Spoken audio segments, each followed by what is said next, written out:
प्यारे दोस्तों, आज के इस वीडियो में हम लोग बात करेंगे एक लॉ जिसे बोला जाता है लिंडमैन्स लॉ, उसके बारे में। तो लिंडमैन एक बहुत ही विद्वान आदमी थे जिन्होंने यह लॉ दिया, इसलिए इसे लिंडमैन्स लॉ कहा जाता है। अब पहले समझते हैं लॉ किस चीज से संबंधित है।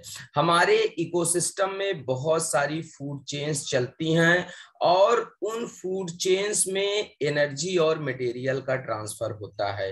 तो यह लॉ एनर्जी फ्लो या एनर्जी ट्रांसफर के साथ में संबंधित है।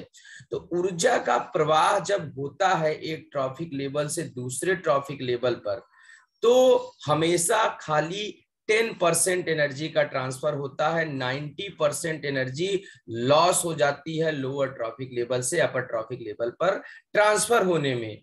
और इसी लॉ को लिंडमैन्स लॉ कहा जाता है। जो 90% एनर्जी लॉस्ट होती है लोअर ट्रॉफिक लेवल पर, वो 90% एनर्जी लॉस होती है through the process of respiration और डाइजेशन।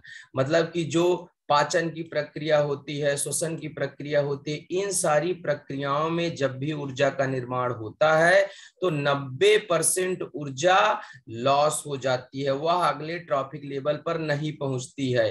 खाली 10% ऊर्जा लोअर ट्रॉफिक लेवल से अपर ट्रॉफिक लेवल पर पहुंचती है। आप जैसे आप इस इमेज को देख करके इसे आसानी से समझ सकते हैं। जो प्लांट्स हैं ये प्राइमरी प्रोड्यूसर हैं, मतलब पहले ट्रॉफिक लेवल पर आते हैं लोअर ट्रॉफिक लेवल पर। फिर ये ग्रास होपर जो प्लांट्स को खाते हैं ये अपर ट्रॉफिक लेवल पर आएंगे। मेंढक जो इसको खाएगा ग्रास होपर को, ये उसके बाद और अपर ट्रॉफिक लेवल पर आएगा।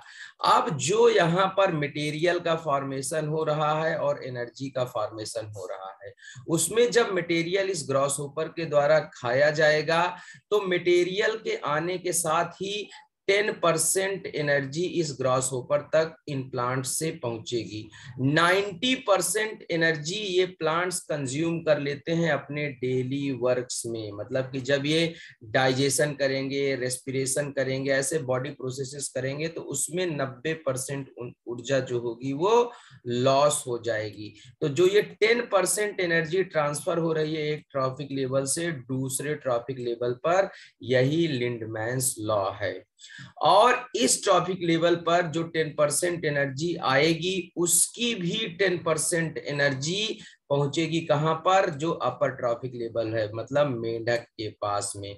तो हर ट्रॉफिक लेवल पर 10% एनर्जी का ट्रांसफर होता है और उसके बाद जो होता है एनर्जी वो भी लॉस हो जाती है। मतलब 90% एनर्जी जो यूज में होती है वो धीरे धीरे स्पेस को लॉस हो जाती है। जैसे मैं एग्जांपल दूं, अगर आप ये समझिए कि यहाँ पर मतलब जो प्लांट्स हैं इन्होंने 100 यूनिट एनर्जी का प्रोडक्शन किया, तो 100 यूनिट में से 90 यूनिट इनके काम में यूज हो जाएगी, खाली 10 यूनिट एनर्जी पहुंचेगी ग्रास होपर तक। अब इस ग्रॉस होपर की इस 10 में से 9 यूनिट एनर्जी यूज हो जाएगी इसके रेस्पिरेशन और डाइजेशन के प्रोसेस में, खाली 1 यूनिट एनर्जी पहुंचेगी फ्रॉग तक। और इस 1 यूनिट एनर्जी का भी 10% पहुंचेगा जब स्नेक फ्रॉग को खाएगा। तो 90% इसके डेली वर्क्स में यूज होकर के स्पेस को लॉस हो जाएगी। तो जो ये लॉ है कि एक ट्रॉफिक लेवल से दूसरे ट्रॉफिक लेवल पर 10% एनर्जी का ही ट्रांसफर होता है, 90% लॉस हो जाती है थ्रू द वेरियस प्रोसेसेस। इसी लॉ को लिंडमैन्स लॉ कहा जाता है और यह इकोसिस्टम में फूड चेन में एनर्जी फ्लो का एक लॉ है। तो प्यारे दोस्तों, आज के वीडियो को यहीं खत्म करते हैं, मिलते हैं नेक्स्ट वीडियो में, इसको थोड़ा डिटेल में डिस्कस करेंगे। Thank you so much and don't forget to like, share and subscribe.